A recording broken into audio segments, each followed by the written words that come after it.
हे पहा, निवाडा करावा लागेल. राज, आता त्या लायकीचं कोण राहिलंय का?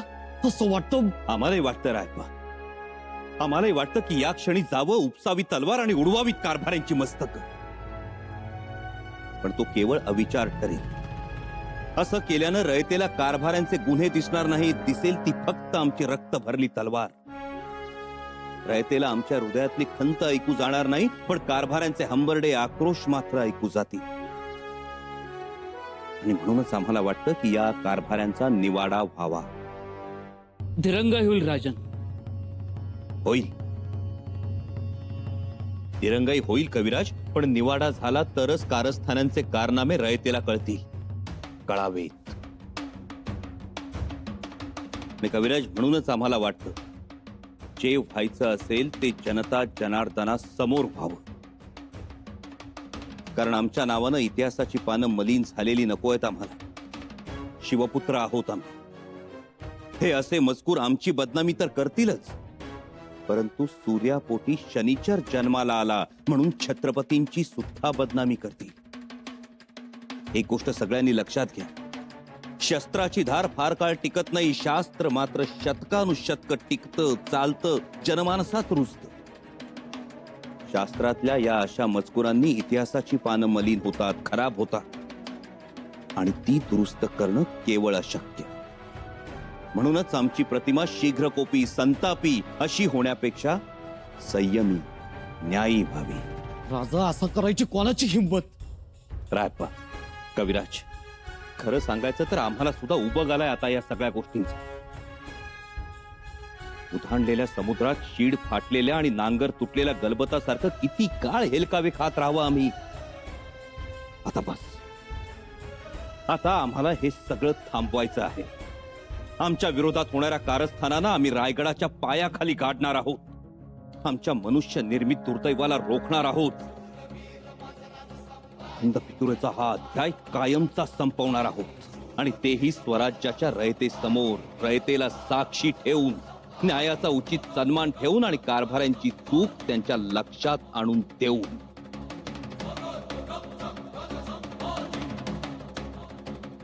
म्हणजे उद्या तोफेच्या तोंडी जाताना किंवा हत्तीच्या पायाखाली चिरडले जात असताना त्यांच्या तोंडून आमच्याबद्दलचे शाप निघणार नाही. आणि म्हणून हा निवाडा, आणि हा निवाडा शेवटचा. राजन, आम्ही सहमत आहोत. करा निवाडा. कसा करणार निवाडा? मुख्य आरोपी कुठे आहे? तो तो फरार झाला. सापडतील, अनाजी पंत नक्की सापडतील. आमची मावळी पथकं तेवढी तरबेज आहेत, आणि आमचा आदेश पाळण्यासाठी ते जीवाचं रान करतील आणि अनाजी पंतांना आमच्या समोर हजर करतील. ठाम विश्वास आहे आमचा.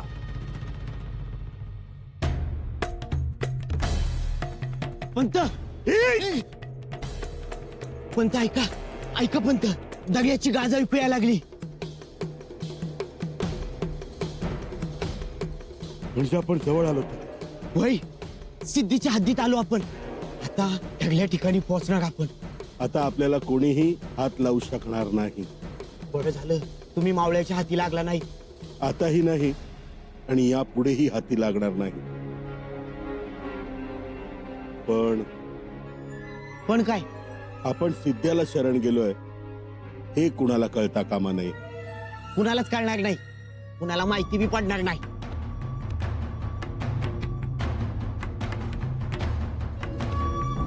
पण तुला तर माहीतच आहे ना परसू. अहो मग काय झालं, मी तुमचाच आहे. पण मी तुझा कुठे आहे रे परसू? ये मालक! अहो मालक काय करताय? मी कुठे गेलो, कसा गेलो, कुणाकडे गेलो हे गुप्त राहील. परसू! मालक!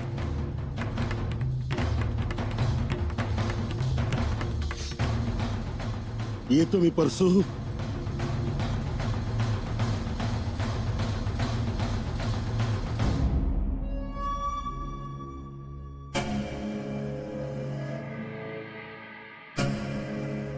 ऐकलं का सुनबाई? आलं असेल कानावर. कशाबद्दल? सोमाजी दत्तो सापडला. गिरफ्तार करून गडावर आणलाय त्याला. बरं झालं. आता अनाजी पंत सापडले की मग सगळ्याच गोष्टी हातात आल्या. शंभूराजांनी निवाडा करायचं ठरवलंय. निवाडा का म्हणून? आम्ही तर म्हणतो करू दे निवाडा. अहो पण अनाजी पंत तर सापडायला हवेत ना. अनाजी पंत सापडलेच नाहीत तर मग निवाड्यात मुख्य आरोपी म्हणून कोणाला उभं करायचं? सुनबाई, सोयराबाई साहेबांना तर नाही ना?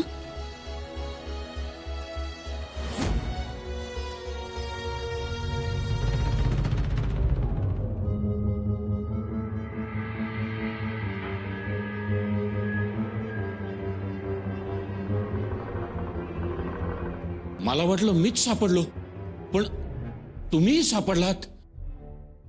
फसलं, गणित फसलं. फसलं म्हणजे चांगलंच फसलं. आता थेट शिक्षेला सामोरं जावं लागणार देवा. शिक्षा होणार तर काय फुलं पडतील अंगावर? तरी हे तुला मी परोपरी सांगत होतो. बाबा, गप्प बैस. तुझ्यामुळे माझा सुखाचा जीव दुःखात गेला रे. बाबा माझ्यावर विश्वास ठेवा, असं काही होणार नाहीये. तसं झालं ना तर जगदीश्वराला तोरण बांधीन मी 11 नारळाचं. पण तसं घडावं देवा. काय घडतंय आणि काय घडणार? फसलो आणि अडकलो. आता बाहेर पडणं मुश्किल आहे. शंभूराजे कसे बोलले, किती टाकून बोलले, अरे काय किंमत राहिली?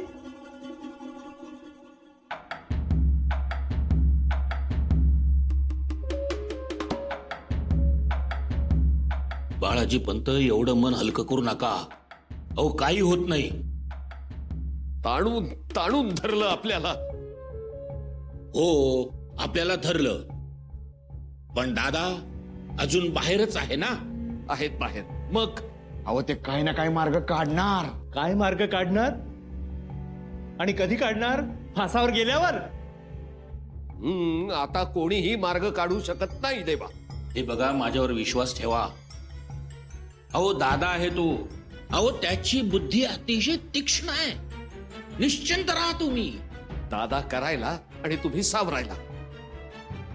तरी मी नको म्हणत होतो, पण यावेळी फसगत होणार नाही. आपण सगळी काळजी घेऊ. आपल्याबरोबर त्र्यंबकजी भोसले आहेत, सूर्याजी निकम आहेत, अनेक मराठा सरदार आहेत. पण देवा काय झालं शेवटी? पळताभुई थोडी झाली ना. झाली खरी. अहो पण म्हणून सगळं संपलं असं समजू नका. बस करा आता तरी, शहाणे व्हा. अनाजी पंत येणार. अहो कसे येणार? आपल्याला चौल बंदर दाखवलं आणि स्वतः गेले सिद्ध्याच्या आश्रयाला.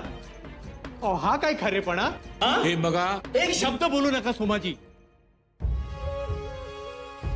त्यांच्यामुळेच ही अवस्था झाली आहे. अगदी खरं. फसगत झाली एवढं खरं. अनाजी पंतांची काही खबर? नाही राणीसाहेब. खबर मिळताच आम्हाला तातडीने कळवा. जी. या.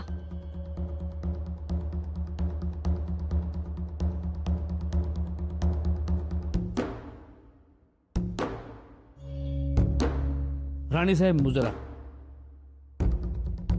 राणीसाहेब, अनाजी बंधांनी सगळ्या कारभाऱ्यांना एका मार्गाने पाठवलंय आणि स्वतः मात्र दुसऱ्या मार्गाने गेलेत, म्हणून ते सापडत नाहीयेत. असं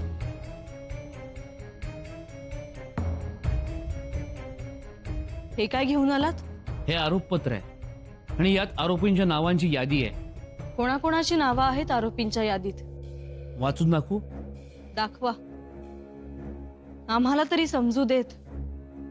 अस्तनीतले साप. वाचा. जी. अनाजी पंत प्रभुणीकर, हिरोजी फर्जन, राघव वासुदेव, त्र्यंबकजी भोसले, सोमाजी दत्तो, जनार्दन पंत आणि बाळाजी पंत चिटणीस. बाळाजी काका कविराज, आम्हाला बाळाजी काकांचं मोठं आश्चर्य वाटतं हो. एवढे संत सज्जन ते कसे काय अनाजी पंतांच्या कटकारस्थानात सामील झाले? त्यांच्या बंधूंची नाव आहे श्यामाजी पंत आणि चिरंजीव आऊजी बल्लाळ. आम्हाला तर असं समजलंय की खंडो बल्लाळांनी त्यांच्या वडिलांनाच पकडले. जी राणीसाहेब. राणीसाहेब, सोमाजी बंकी, त्यांची 2 मुलं, मालसावंतांचा मुलगा श्यामजी पुंडे आणि रघुनाथ पंत हणमंते यांना कर्नाटक प्रांतातून कैद झालंय. तसंच केशव पंडितांचंही नाव आहे. यादी अपूर्ण तर नाही ना? नाही राणीसाहेब. अजून एखादं दुसरं महत्वाचं नाव यायचं तर राहिलं नाही ना? राणीसाहेब, आपला रोग राजमातोश्रींच्या नावाकडे तर नाही ना? हो, आमचा रोख त्यांच्याचकडे आहे. त्या राजांच्या मातोश्री असल्या तरीही या कटकारस्थानात अनाजी पंतान एवढ्या त्याही जबाबदार आहेत. आणि म्हणूनच या कटकारस्थानात त्यांचंही नाव हवंय. माफ करा राणीसाहेब, परंतु राजमातोश्री या थोरल्या महाराजांच्या राणीसाहेब आहेत. म्हणून त्यांचं नाव आरोपी म्हणून लिहिण्यापूर्वी मला राजांशी बोलावं लागेल. मग तसं बोलून घ्या कविराज. आणि खरं सांगायचं तर आम्हाला निवाड्याचीही गरज वाटत नाही आता. म्हणजे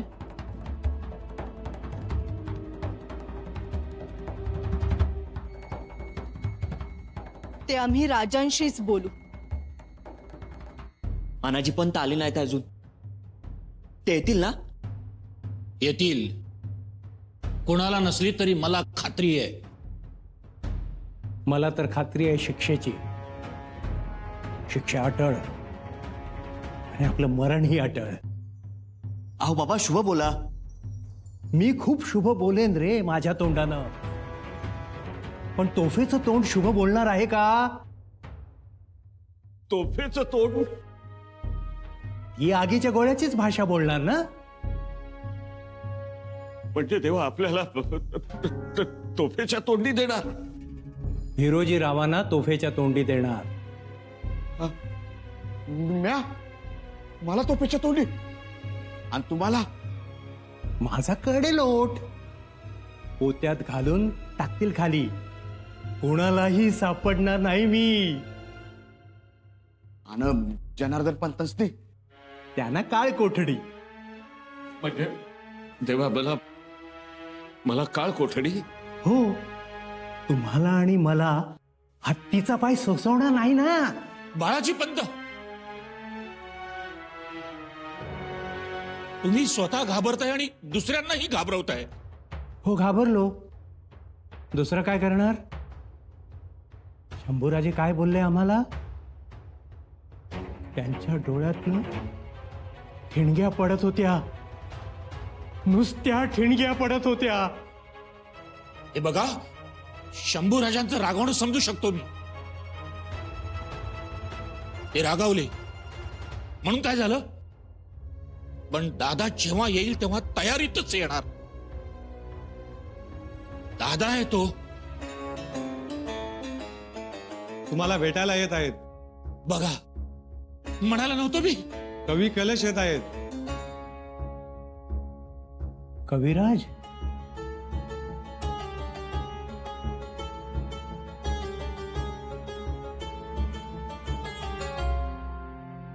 उद्या सकाळी सगळ्यांनी तयारीत राहा. देवा, सकाळीच नको. देवा नको. झालं. उद्याची सकाळ शेवटची.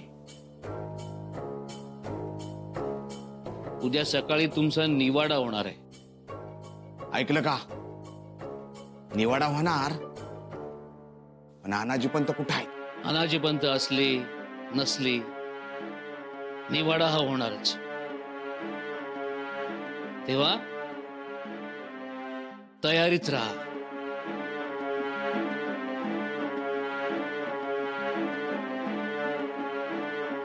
निवाडा पण न्याय मिळेल का? न्याय मिळतो का निकाल लागतो कायमचा कोणाच ठाऊक. बाबा कशाला हाय खाताय? अहो निवाडा उभा राहिला तर निदान आपली बाजू मांडण्याची एक संधी तरी आपल्याला मिळेल. होय, आणि तोपर्यंत दादा येईलच. जे घडतंय ते आपल्या भल्याचंच घडतंय.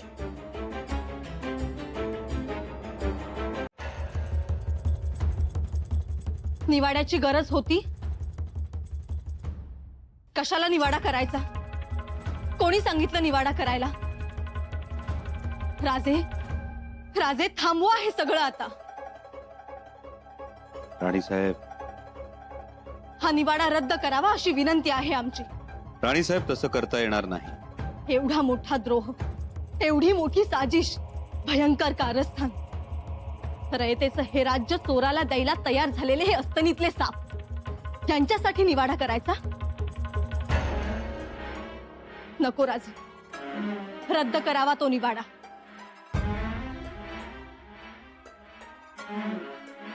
राणीसाहेब, निवाडा रद्द करता येणार नाही. राजे, आम्हाला ना तुमची कमालच वाटते. एवढा संयम कसा हो तुमच्याकडे की त्याला सुद्धा आपल्या अष्टप्रधान मंडळात घेतलंय तुम्ही? नाही ना? मग सोडा तो संयम आता आणि जसं म्हणाला तसं भयंकर रूप दाखवावं. राणीसाहेब, त्याने स्वराज्याचं नुकसान होईल. आबासाहेबांच्या थोर विचाराची पायमल्ली होईल. कशी पायमल्ली होईल? गुन्हेगाराला त्या कड्यावरून ढकलून देण्यासाठीच तो कडा तासून घेतलाय ना? मग काय उपयोग आहे त्याचा? राजे, आत्ता त्या कड्याचा उपयोग करून घ्या आणि आम्ही तुमचं कोणत्याही परिस्थितीत काहीही ऐकणार नाही. हे पहा राणीसाहेब, ना या प्रकरणात आम्ही संयम दाखवणार आहोत ना कुणाला दयामाया दाखवणार आहोत. परंतु एक गोष्ट तुम्ही सुद्धा समजून घ्या. एका गुन्हेगाराला आम्ही सजा देऊ शकतो, 2 गुन्हेगारांना सुद्धा जागेवर ठार करू शकतो. पण हे केवळ गुन्हेगार नाहीत, हे स्वराज्यद्रोही आहेत, राजद्रोही आहेत आणि संख्येनं जास्त आहेत. मुळात हे एक बंड आहे आणि हे जर बंड असेल तर त्या बंडाच्या मुळाशी जावं लागेल. या बंडाला कोणाचा आशीर्वाद होता, कोणी यात दारू भरली, कोणी वाद पेटवली, सगळं सगळं तपासून बघावं लागेल. या बंडाला कोणाचा आशीर्वाद होता, कोणी यात दारू भरली, कोणी वाद पेटवली, सगळं सगळं तपासून बघावं लागेल. नको राजे, त्यातून पळवाटा निघतात, माफीनाम्याचे ऐवज निघतात आणि कदाचित तुमच्या हृदयाला पाझरही फुटू शकतो. त्यापेक्षा नकोच. हे पत्राचा पुरावा आहे आणि हवं तर दुर्गादासाला समोर आणा आणि तडकाफडकी निर्णय घ्या. येसू येसू येसू, अहो हे आबासाहेबांनी निर्माण केलेलं रयतेचं राज्य आहे. इथं भाजीचा देठ सुद्धा सुरक्षित असतो. साध्या भाजीच्या देठाला नख लावताना 10 वेळा विचार करावा लागतो. मग माणसांच्या मस्तकांची बाब असताना असा तडकाफडकी निर्णय घेणं योग्य नाही. शिवाय ही मारली जाणारी मस्तकं शेवटी आपलीच आहेत. कधी ना कधी ही मस्तकं आबासाहेबांच्या समोर झुकली आहेत. या मस्तकांना आबासाहेबांची पायधूळ लागलेली आहे. त्या पवित्र पायधुळीशी बेमान झाली आहेत ही मस्तकं. आपण त्यांना माफी देऊ नये. राणीसाहेब, राणीसाहेब, तुमचा राग आम्ही समजू शकतो, परंतु राजे, आमची समजूत घालण्याचा प्रयत्नच करू नका. येसू, येसू हे आबासाहेबांनी निर्माण केलेलं स्वराज्य आहे. आऊसाहेबांच्या संस्काराखाली ते वाढलंय आणि आपल्या या स्वराज्याची ओळख न्यायाचं राज्य म्हणून आहे, रयतेचं राज्य म्हणून आहे.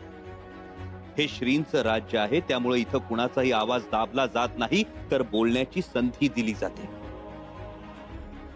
तुम्ही म्हणता तसा तडकाफडकी निर्णय घेऊही आम्ही, परंतु त्यानंतर रयत आमच्यावर ठपका ठेवेल, जे आम्हाला नको आहे. हे राज्य आबासाहेबांचं आहे, रयत आबासाहेबांची आहे, आम्ही सुद्धा आबासाहेबांचेच आहोत.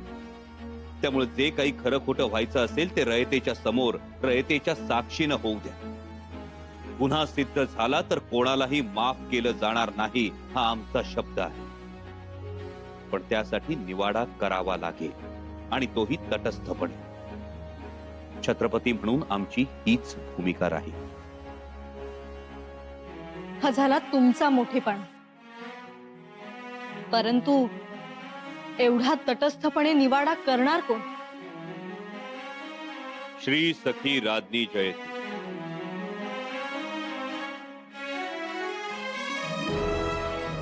म्हणजे आम्ही? तुम्ही नाही, स्वराज्याच्या कुलमुखत्या महाराणी येसुबाई साहेब.